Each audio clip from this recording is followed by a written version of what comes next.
Although Ken says you've never had trouble talking. My background is my grandfather was a professional jazz musician. He played the saxophone. And so there's a lot of music in my family, both jazz, and then his children went on to become professional musicians, but more in the jazz area. So my cousin Roy Oakley and his wife started a foundation in San Francisco, and they promote the classical music. They have an orchestra, and they played Carnegie Hall several times. And I've gone on tour with the orchestra, and the orchestra is very unique because it's a combination of professional musicians and amateurs like myself, because I'm an amateur, and we all play together, and somehow it works. And my cousin always gets the most amazing opportunities for us. So I went with him the last time we toured. We went to Washington, D.C. and played at the Kennedy Center of Performing Arts, and us singing something. And we also, but my favorite opportunity is when we played outside in front of the Washington Monument. You know, that was really exciting. And playing America the Beautiful, you know, was inspiring. So anyway, I had retired from the orchestra, but I recently got a call. I was telling a few of you about this. My cousins called me up and said, Linda, how about coming with us? We're going on a tour into Spain. And why don't you get out your violin, practice up, and join us? So I said, why not? I only live once, so I'm going to be practicing really hard because his music is very challenging. Are you ready, Maggie?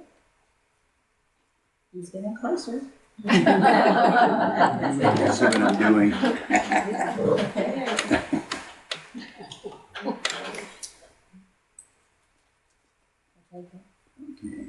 All right, so the story that I'm going to share with you this evening is called The Flower Garden. In the middle of fairyland was a beautiful flower garden. It was tended by a special fairy who knew the favorite flower of all who lived in the land. If a pixie or elf needed a gift for a friend, all he had to do was to go to the garden and ask the keeper which flower to pick. Everyone was invited to come, except for one creature, a giant who lived in a dark cave deep inside the great mountains. He cannot come to this place of delicate blooms because of his immense size.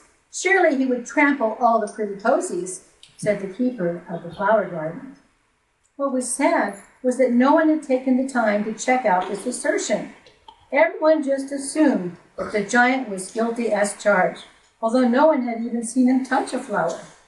A large sign was posted in the front of the garden. No giants allowed. This was a most unfair state of affairs. Would the giant ever have a chance to enter the lovely flower garden?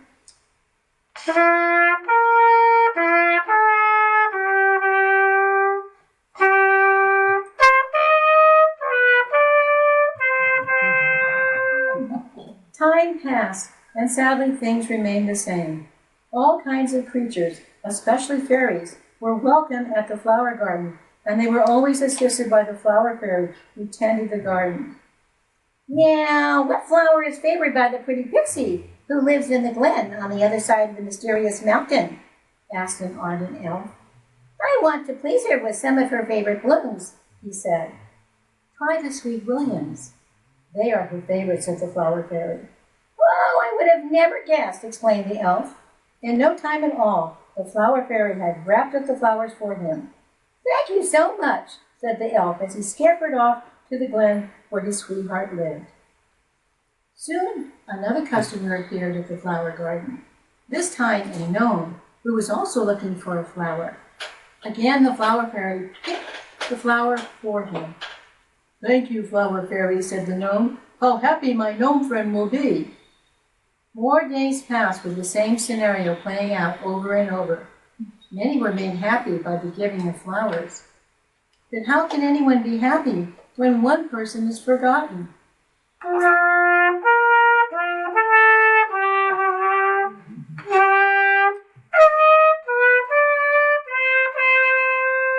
Dear friends, I hope you have not forgotten the giant Well, he was back in his cave. Did he have flowers to cheer him in his dark home? No, because he was not welcome in the flower garden. In a situation like this, it takes someone who is willing to stand up to right a wrong. However, there didn't seem to be anyone who would. But on with the story. The smallest creature in fairyland was a tiny ant. He had seen the sign that forbade the giant from entering the lovely flower garden. One day the ant went to the garden and asked the attending fairy, "Why can't the giant enjoy the flowers like everyone else?" "We can't have that," replied the flower fairy. "Why not?" asked the ant. "Oh, I don't know," said the flower fairy, failing to remember the reason why. "Well, since you don't know why don't you get rid of this rule? Shouldn't the flower garden be open to all?" asked the ant.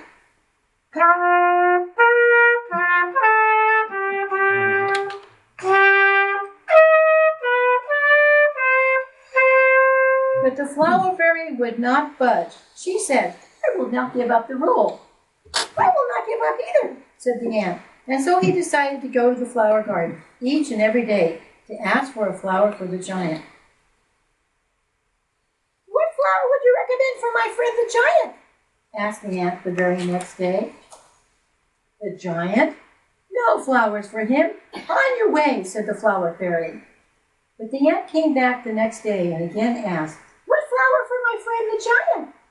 "No flowers for the giant," said the flower fairy. "Okay," said the ant. "Tomorrow I will be back again." This became a daily routine, with the ant showing up each day at the flower garden. Always he would be turned away with, "No flowers for the giant." "See you tomorrow," the ant would say with surprising cheerfulness. This went on for a long time.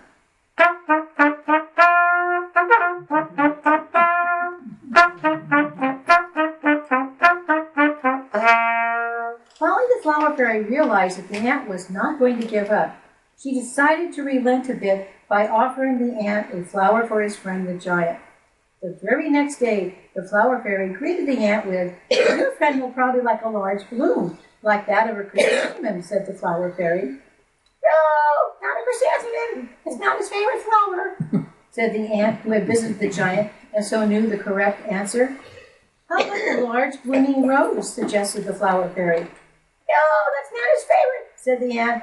"I thought you knew everybody's favorite flower." But I do," stammered the flower fairy. "I don't think so." "Is it a peony?" "No." "Is it a dandelion?" "No." "Is it a petunia?" "No." "Oh, rats," said the flower fairy. "Oh, the giant definitely doesn't like rats," said the ant with a mischievous look on his face. He just couldn't resist teasing the fairy. "First, you need to take down the sign that forbids giants." Near the end of her patience, the flower fairy said, "Well, if you insist, I guess I will." "Please take down the sign now," said the ant with a smile on his face. "Okay," said the flower fairy, and so the sign came down. From that moment on, everything changed for the better in fairyland. All creatures were now allowed to visit the flower garden, even the giant. This change of policy pleased him very much, and so he lived happily ever after.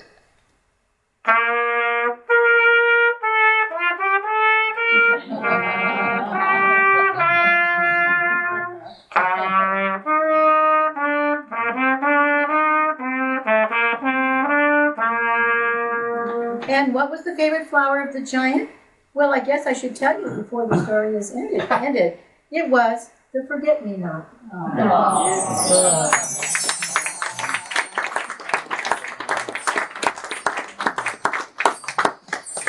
Thank you for your wonderful attention. Thank you. Thank you very much. Sorry.